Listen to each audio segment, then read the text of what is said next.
Apa kabar Atomian sekalian? Saya Jin Yong Hong, Seren Roastmaster. Dalam sepanjang tahun ini, seluruh seminar dan juga pertemuan yang diadakan oleh perusahaan Atomi telah dibatalkan. Saya mengerti bagaimana ini bisa membuat Anda frustasi.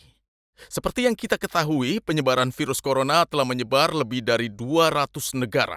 Saya menyadari bahwa dunia ini sekarang menjadi betul-betul saling terhubung. Saya juga bisa melihat kembali pada member-member kita, di mana kebanyakan dari kita telah mengikuti seminar-seminar dan acara yang kita adakan secara rutin. Total penjualan pada industri di seluruh dunia akhir-akhir ini semakin menurun secara drastis. Namun pembelanjaan online penjualannya justru meningkat sangat tinggi. Menurut Anda, apa alasan hal ini terjadi?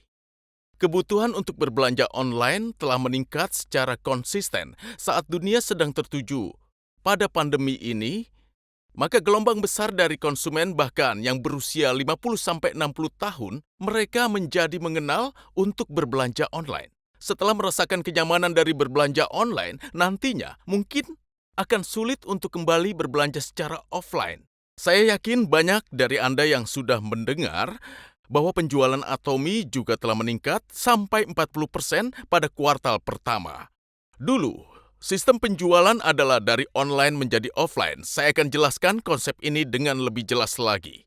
Dulu, para konsumen mengakses secara online untuk menandai dan memesan produk-produk dalam sebuah sarana offline. Namun, dalam waktu dekat ini, pasar online akan terdiri dari sebuah model yang terintegrasi, baik dari model offline dan online. Lewat big data, produk yang sesuai akan direkomendasikan pada konsumen. Ini akan membuat sarana online menjadi sebuah model yang kompetitif, di mana konsumen akan dapat mengakses produk-produknya, baik online maupun offline. Dengan segi kompetitif seperti ini, permintaan untuk jasa online pasti akan berkembang. Dan ini adalah hasil dari tren seperti ini. Sekarang ini pasar online menguasai sampai 61% dari konsumen. Fenomena ini pasti akan meningkat hingga sebanyak 70% dan 80%. Perusahaan tidak akan bisa mengabaikan tren konsumen seperti ini. Jika perusahaan-perusahaan tidak beradaptasi pada tren seperti ini, mereka tidak akan bisa bertahan dalam masa ini. Dulu hanya ada satu sumber, pembelanjaan. Sekarang kita sedang berada di tengah-tengah transisi. Bisnis-bisnis sedang berkembang lewat banyak sumber baik dari online dan offline. Di masa depan, era dari omnichannel akan datang, di mana seluruh data akan dibagikan antara sarana online dan offline. Sistem berubah dengan cepat di mana perusahaan multinasional di seluruh dunia, mereka akan mengambil alih omnichannel ini untuk memastikan daya saing. Dan Anda akan dapat melihat hasil dari tren ini. Perusahaan-perusahaan di Amerika Serikat yang hanya memiliki channel offline saja, lihat apa yang terjadi, mereka tutup. Sejak diperkenalkannya smartphone Samsung, pengguna smartphone di seluruh dunia telah meningkat. Semakin hari semakin meningkat, 70% pengguna smartphone sekarang ini diperkirakan akan meningkat sampai 80% di tahun 2022. Anehnya, di Uganda hanya ada 3 juta orang yang mendapat fasilitas listrik. Tapi total pengguna smartphone ada 10 juta orang jumlahnya. Dan Pono Sapien inilah yang telah membawa perubahan ini dalam industri distribusi. Peningkatan dari konsumen dan pengguna smartphone inilah yang telah menyebabkan perubahan radikal dalam sarana distribusi yang sama. Tidak ada masa depan bagi perusahaan yang tidak memprioritaskan sarana. Ini sudah menjadi pengetahuan umum untuk semua orang. Bagaimanapun juga, sekarang ini ada gelombang perubahan dalam sarana-sarana. Saya yakin banyak dari Anda yang sudah mengetahui hal ini. Bagaimana bisa sarana distribusi di masa lalu memperoleh keuntungan? Melalui komisi yang disertakan dalam proses distribusi. Tapi model keuntungan ini juga berubah dengan cepat. Sarana online raksasa seperti Naver Store dan Kakao Store, mereka mendapatkan pembayaran dari pelanggan bulanan dari bisnis-bisnis yang ingin mendaftarkan bisnis mereka pada sarana ini. Hal ini menjadi memungkinkan karena mereka memiliki bank data yang besar dari pengguna dan data-data. Selain itu, Kakao Store menerima pembayaran atas pemasangan iklan, di mana hal tersebut menggantikan komisi. Bukankah ini perpindahan yang luar biasa? Penggantian lainnya adalah, sekarang ini ada banyak sekali channel distribusi. Jadi tampaknya seperti apa perubahan ini? Baru-baru ini, saya berniat membeli sebuah mikrofon tanpa kabel. Apa yang akhirnya membantu saya dalam membeli mikrofon tersebut? Ya, saya mencari informasi tersebut lewat YouTube tentunya. Sekarang ini di manakah para konsumen mencari informasi? Pada sarana media sosial, yaitu seperti YouTube dan juga Instagram. Mereka mencarinya. Apa alasan untuk hal ini? Biar saya jelaskan. Dalam sarana-sarana ini, konsumen dapat turut serta merasakan kisah cerita, empati, dan juga nilai sosial yang lainnya.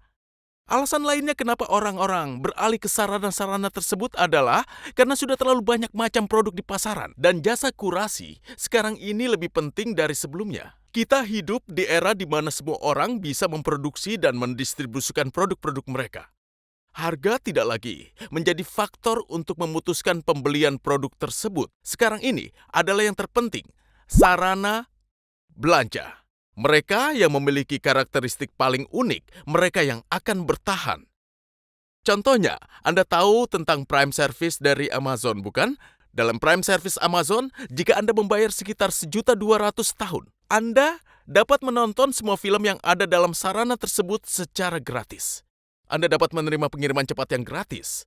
Para konsumen dapat menikmati seluruh keuntungan dari fasilitas Amazon tersebut. Dalam program afiliasi Amazon, pengguna normal Amazon dapat mempromosikan produk-produk mereka kepada konsumen yang berpotensi lainnya. Dan jika hal ini mengarah pada pembelian, maka promotornya akan menerima sebuah komisi dari penjualan tersebut. Baru-baru ini saya menemukan sebuah perusahaan yang sangat menarik. Sebuah perusahaan Tiongkok yang bernama Pinduoduo. Perusahaan ini menggunakan sebuah strategi di mana harga dari semua produk dalam websitenya menurun. Dan jika semakin banyak pembeli melakukan pembelian lewat media sosial, bergantung dari jumlah pembelinya, maka harga dari produk tersebut menurun. Dalam waktu 2 tahun, perusahaan ini menjadi perusahaan terbesar kedua yang ada di Tiongkok. Bahkan terdaftar di Nasdaq, sebuah perusahaan saham di Amerika Serikat. Perubahan seperti ini dalam industri distribusi mengharuskan para konsumen untuk membuat keputusan. Keputusan apa itu? Para konsumen memiliki pilihan untuk tetap menjadi konsumen pasif atau konsumen tersebut dapat dengan aktif berpartisipasi untuk menghasilkan keuntungan dalam perubahan revolusioner yang sedang terjadi. Lalu apa keputusan Anda? Pada akhirnya, perusahaan-perusahaan besar ini dengan menciptakan konten yang kuat dan punya kemampuan menghasilkan yang terbaik yang akan bertahan. Namun, kendala dan juga masalah lainnya bermunculan karena monopoli tersebut. Dulu ada banyak sekali agensi travel di komunitas lokal Anda. Biasanya konsumen akan mendatangi agensi tersebut untuk memesan tiket pesawat, hotel, dan juga paket travel yang lainnya. Sekarang ini keuntungan difokuskan pada sarana dari beberapa perusahaan raksasa. Sama juga dalam hal industri distribusi. Sekarang lebih dari setengah distribusi di Amerika Serikat dikuasai oleh Amazon. Banyak sekali orang yang kehilangan pekerjaan mereka karena hal ini. Karena dalam model ini hanya ada kemenangan saja. Perusahaan multinasional yang memiliki sarana distribusi. Dalam ekosistem ini, perusahaan berskala reguler dan para produsen tidak dapat bersaing dengan baik. Bahkan dalam perubahan dari tren pasar, saya bahkan merasa terkejut dengan nilai-nilai dari sebuah brand luar rumah Amerika, yaitu Patagonia tentunya. Bahkan di Amerika sendiri, Patagonia dikenal sebagai perusahaan yang mempromosikan nilai-nilai dari kekeluargaan dan juga menjaga lingkungan. Tidak ada satu wanita pun yang diberhentikan karena alasan kehamilan. Menurut Anda, apa alasannya? Perusahaannya menyatakan bahwa CEO dan perusahaan tidak dapat menjadi tujuan akhir. Salah satu tujuan manajemen dari perusahaan tersebut adalah bahwa tempat kerja harus menjadi sebuah sarana untuk memastikan keberlangsungan dari keluarga. Perusahaan tersebut dapat betul-betul menyentuh hati para konsumennya. Hal mengejutkan lainnya dari perusahaan ini adalah dengan menyelenggarakan sebuah acara eBay di mana mereka menjual pakaian bekas dari pakaian brand mereka sendiri. Seperti yang Anda lihat di sini, ada sebuah foto seseorang yang mengenakan jaket yang pernah dipakai oleh ayahnya 20 tahun yang lalu. Perusahaan ini bahkan mengatakan pada konsumennya untuk tidak membeli pakaian baru dari perusahaan mereka. Apa Anda tahu apa alasan dari semua ini? Perusahaan tersebut menyatakan bahwa banyak sekali penggunaan air untuk produksi sebuah pakaian baru. Untuk menanam pohon kapas, perusahaan tersebut menggunakan begitu banyak air dan karbon dioksida yang bervolume besar yang dikeluarkan untuk memproduksinya, dan pada akhirnya pakaian ini akan menjadi sampah. Dengan presentasi data yang begitu relevan, Patagonia secara konstan mengirimkan sebuah pesan pada dunia bahwa mereka adalah sebuah perusahaan yang berjuang untuk melindungi keluarga dan juga lingkungan. Bukankah konsumen yang peduli akan lingkungan dan konsumen yang peduli akan keluarga mereka, jika mereka mendengar hal ini, mereka akan menyukai perusahaan ini? Saya mendengar kisah dari perusahaan-perusahaan seperti ini yang memiliki nilai sosial melalui buku yang berjudul Good Company. Buku ini memperkenalkan begitu banyak perusahaan yang mematuhi nilai-nilai sosial, dan buku ini menyebut perusahaan-perusahaan tersebut perusahaan baik. Buku ini juga menyatakan bahwa pada akhirnya kebaikanlah yang akan selalu menang. Ketika saya membaca pernyataan ini, jantung saya berdetak dengan kencang. Ada juga prinsip yang mirip dengan Atomy. Kejujuran dan kebaikan adalah kebijakan terbaik. Saya begitu percaya bahwa prinsip dari perusahaan menunjukkan bahwa Atomy juga adalah sebuah perusahaan yang mematuhi nilai-nilai sosial. Lalu kenapa? Sekarang kita harus memilih Atomy sebagai perusahaan. Jika seorang CEO dari sebuah perusahaan ditanyakan tentang hal-hal berikut ini, kenapa para konsumen harus memilih perusahaan Anda, dan jika CEO itu tidak bisa menjawab, apakah perusahaan itu bisa bertahan? Sekarang, saya ingin berbagi dengan Anda semua kenapa Anda harus memilih Atomy sebagai sebuah perusahaan. Pada model sarana sebelumnya, seluruh keuntungan difokuskan pada perusahaan. Tidak ada seorang pun yang bisa bertahan dalam ekosistem tersebut kecuali perusahaan itu sendiri, dan seluruh pemainnya tidak bisa bertahan dalam model ini. Tapi di Atomy, konsumen berperan sebagai pengguna akhir dan menjadi jembatan dari channel distribusinya. Tapi dalam waktu yang bersamaan, para konsumen dapat membuat sistem mereka sendiri dan berperan sebagai sebuah pusat untuk channel distribusinya. Ada sebuah karakteristik yang penting dalam Atomy ini, di mana poin-poin yang ada dalam pembelian terhubung dengan seluruh konsumen dalam sistem di seluruh dunia, dan member yang terdaftar dalam sistem Atomy. Mereka bisa saling berbagi keuntungan untuk sesama member.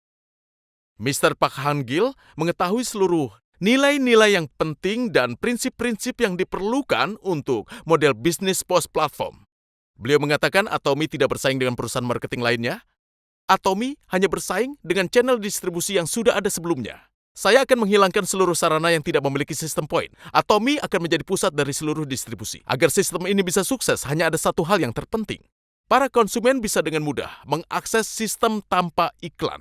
Sebuah sistem yang akan bertahan adalah yang dapat mengatakan pada yang lainnya tentang nilai-nilai dan juga jasa dari sistem tersebut. Dan Mr. Park Han-gil mengetahui tentang strategi inti ini dengan sangat baik. Selama 10 tahun terakhir, Atomy telah menjaga prinsip-prinsip besar dari absolute quality dan absolute price. Atomy telah memperkenalkan produk-produk yang berkualitas tinggi dengan harga yang sangat terjangkau kepada para konsumen. Sebagai hasilnya, Atomy telah menjadi sebuah perusahaan yang mampu berperan sebagai kurator yang bisa dipercaya. Tingkat pengembalian produknya hanya sebesar 0,12%, menunjukkan bahwa Atomy telah melakukan pekerjaan yang produktif dalam menghasilkan produk. Angkanya adalah bukti atas prestasi yang luar biasa. Sejak ditemukan dari 10 tahun yang lalu, Atomy telah mempraktekkan nilai dari berbagi. Atomy sendiri telah secara konsisten memberikan donasi selama 10 tahun terakhir. Perusahaan ini telah memberikan donasi sebesar 100 miliar sampai tahun 2018 lalu. Pada tahun 2019, Atomy menjadi perusahaan pertama yang berskala menengah yang pernah memberikan donasi sebesar 100 miliar dalam satu kali donasi. Anda bisa melihat bahwa Atomy juga mempedulikan tentang lingkungan hidup. Atomy mengeluarkan biaya ekstra lebih dari 1 miliar sebulannya untuk menukar lapisan plastik menjadi bahan kertas. Perusahaan mana lagi yang akan melakukan hal seperti ini dalam masa sulit seperti ini? Atomy telah diakui atas nilai-nilai sosial dan kontribusinya pada komunitas secara menyeluruh. Atomy telah memperoleh sertifikat CCM yang telah diakui oleh pemerintah sebagai sebuah perusahaan yang hanya fokus pada konsumennya. Dan sertifikat CCM ini adalah sebuah program sertifikasi pemerintah yang ditinjau setiap 2 tahun sekali, baik dari struktur perusahaannya yang dirancang untuk fokus pada konsumen dan apakah struktur tersebut yang telah dirancang dikelola sebaik mungkin oleh mereka. Dari 500.000 perusahaan di Korea, hanya 182 dari mereka yang memiliki sertifikasi ini. Tidakkah Anda merasa sangat bangga? Para konsumen mengetahui aktivitas perusahaan dan mereka mengetahui nilai-nilai sosial yang dipegang teguh oleh Atomy. Dan juga, selama 10 tahun ini, member Atomy telah berkembang menjadi 6,8 juta dan tetap akan terus berkembang di masa depan nanti. Sebagai tambahan, Atomy telah berkembang dengan konsisten dalam 10 tahun terakhir ini. Atomy telah berhasil meraih sebuah prestasi luar biasa, yaitu penjualan total sebesar 10 triliun di Korea dan 15 triliun di luar negeri. Seperti yang Anda dapat lihat dalam tayangan ini, Atomy selama 10 tahun ini telah mengalami terobosan dan transformasi secara konstan. Mulanya banyak orang yang menganggap Atomy hanyalah sekedar sebuah perusahaan penjualan langsung. Mereka berpikir bahwa bisnis ini adalah tentang menjual produk. Sangat disayangkan bahwa orang-orang tersebut berpikir seperti itu. Namun, saat ini Atomy memiliki kurang lebih sekitar 400 produk. Pada Desember 2019, Atomy meluncurkan Aza Mall dengan lebih dari 20.000 produk. Setelah memperoleh banyak produk dan banyak member, Atomy berjuang untuk menjadi pusat pendistribusian. Di tahun 2019, Atomy telah mendeklarasikan bahwa di masa depan nanti, Atomy telah memutuskan untuk menjadi sebuah perusahaan pos platform. Seluruh buku-buku ini membicarakan tentang hubungan dan berbagi. Sekarang, kita hidup di era di mana kepentingan kita saling berhubungan. Sesuatu yang baru tidak tercipta dari nol, tapi sesuatu yang sudah ada, yang terhubung satu sama lain. Atomy telah menciptakan koneksi ini di dunia. Menghubungkan ekosistem, konsumen agar bisa bertahan hidup bersama. Jika Atomy terus menciptakan koneksi seperti ini, bukankah menurut Anda Atomy akan menjadi sebuah perusahaan bernilai 1 kuadriliun dalam 100 tahun? Apakah Anda percaya hal itu? Kita hidup di sebuah era di mana seluruh konsumen di dunia dapat terhubung. Pikirkan tentang masa depan Atomy dalam 5-10 tahun lagi. Dan pikirkan juga tentang masa depan Anda di dalam Atomy. Terakhir, untuk Anda sekalian yang masih tidak bisa melihat, saya akan menyimpulkan dengan sebuah kalimat dari buku karangan Spencer Johnson, di mana buku bagus tersebut berjudul Who Moved Matches. Ingatlah bahwa kepercayaan lama tidak membawa Anda pada sesuatu yang baru. Sekarang adalah saatnya untuk memimpin perubahan. Perubahan bukan lagi sebuah pilihan, namun hal yang dibutuhkan. Saya harap Anda sekalian dapat melewati pandemi COVID-19 ini, dan saya harap Anda sekalian dapat menjadi sukses dalam perubahan dari masa yang belum pernah terjadi sebelumnya. Terima kasih karena telah mendengar saya sampai akhir.